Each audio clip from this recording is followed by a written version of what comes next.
Heat checker. Cunningham. Get her ball. Get her the ball. One more time. Cross. A logo again. No! She's back.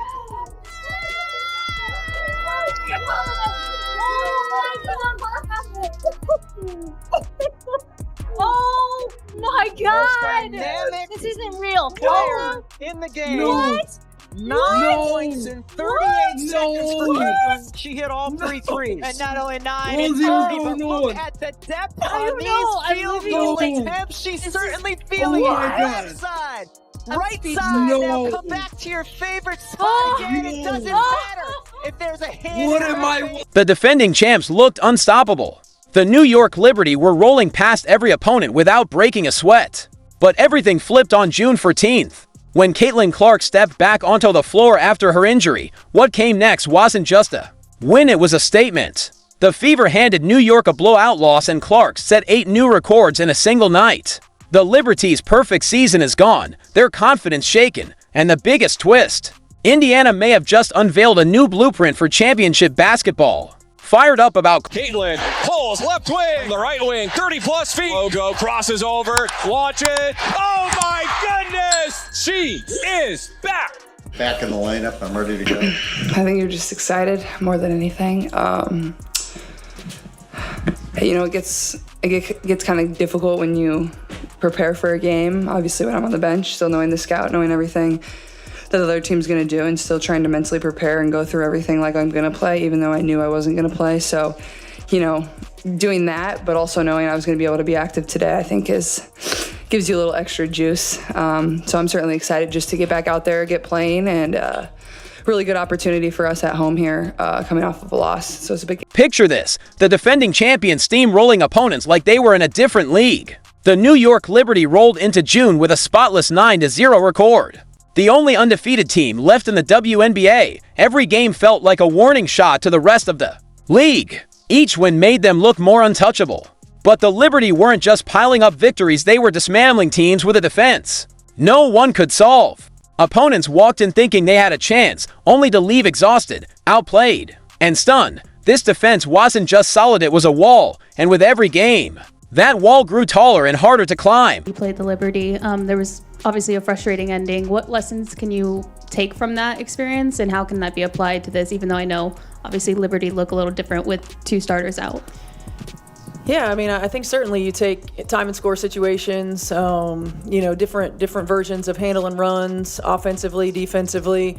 Margin for error is small against a team like New York, and you know, every play matters. You know, every time we send them to the free throw line matters. Every rebound matters. You know, we can't afford to have empty possessions on the offensive end of the floor. You know, you've got to play your A game. Every team came in with hope but left completely worn down. Coaches spent hours sketching plays. Players studied film until their eyes hurt. None of it mattered. The Liberty always had an answer. Their pick and roll ran like clockwork. Their defense smothered every possession, and their confidence soared with each win. Sabrina Ionescu, Jonquel Jones, and Breena Stewart were on another level, making other All-Stars look ordinary. They weren't just having good seasons, they were dominating so convincingly. I think we continue to learn lessons from the first time we played them and from our last game against Atlanta. You know, every single day that we move forward. You know, I think they're a different team. Certainly, we're going to be a different team having C and Sophie back on the floor.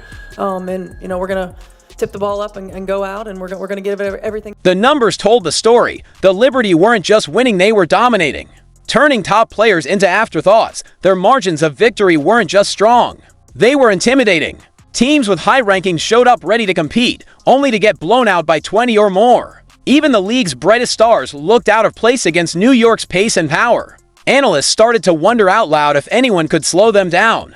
Sports shows debated how long their run might last. Writers were already preparing stories about history in the making.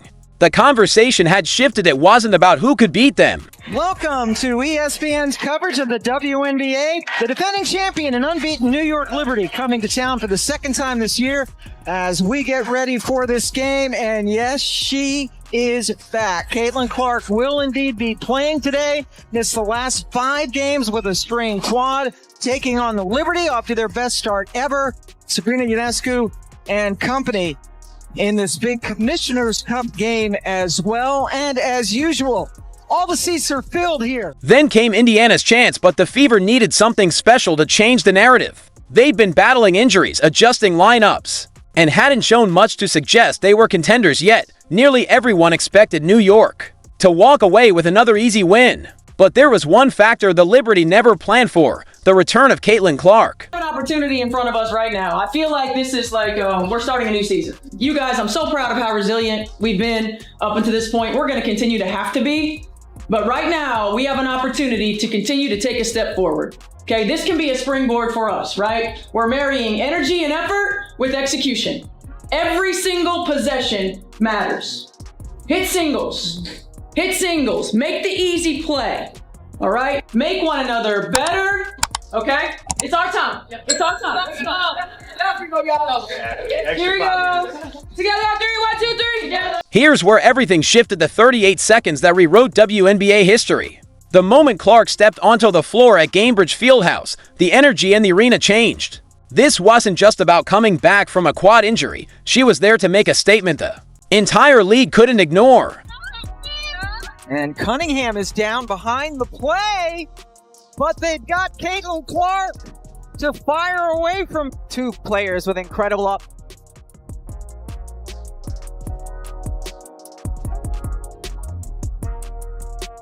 Ball from Cunningham.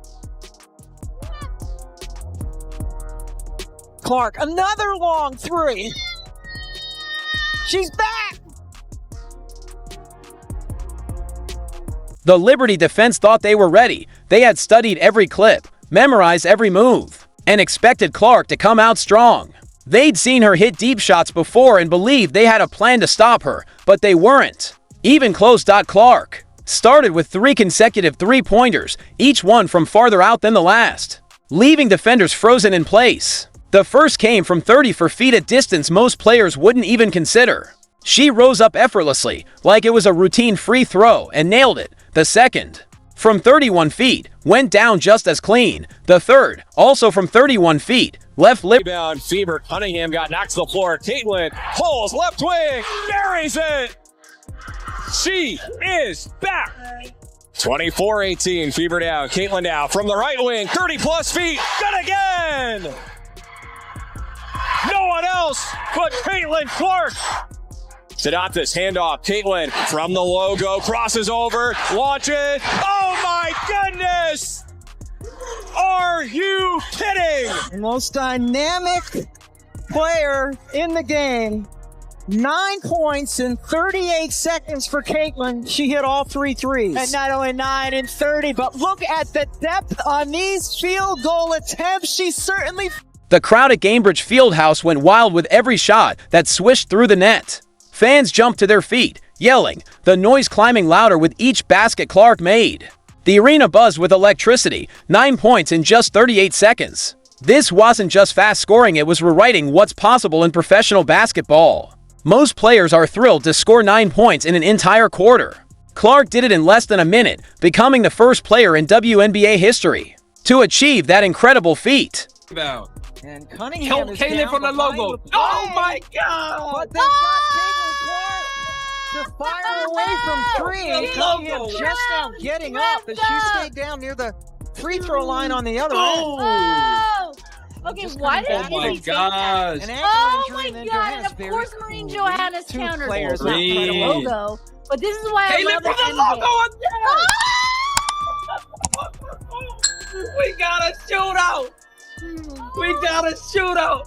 Oh my Again! god! No! Even Brina Stewart couldn't hide a smile, one of the best players in the world. She's seen almost everything basketball has to offer, but Clark's performance was on another level. This was basketball at its peak. Liberty called a timeout, trying to stop the momentum, but it was too late. Clark had already shaken their focus. Their body language told the story that confidence from 9 straight wins was starting to crack. They came in expecting an easy victory, only to watch Clark rewrite the record books before their eyes. And this wasn't luck or a temporary hot streak. This was a superstar making her return in the most dominant way possible. The Liberty had an early 11-point lead, but Clark's 38-second burst erased it completely. Suddenly, the game was tied at 24, and the momentum had fully shifted to Indiana by halftime. Clark had already scored 25 points, the most she'd ever. To get it inside to Mitchell. Those two have such a great connection. Rebound, battled for. Clark comes away with it. Caitlin, outlet to Aaliyah, in stride, right post, and she banks it in. It's a dime from CC to AB. And that does it for a scintillating first 20 minutes at Cambridge Fieldhouse. It's the Fever 53 and the Liberty 50. But the records were just getting started, and every quarter brought new milestones. By the end of the game, Clark had drained 7 three-pointers, a career high that left Liberty defenders scrambling for answers each time they tried to adjust. She pulled up from even deeper and nailed another shot. The coaching staff kept calling timeouts, but nothing they did could stop her momentum.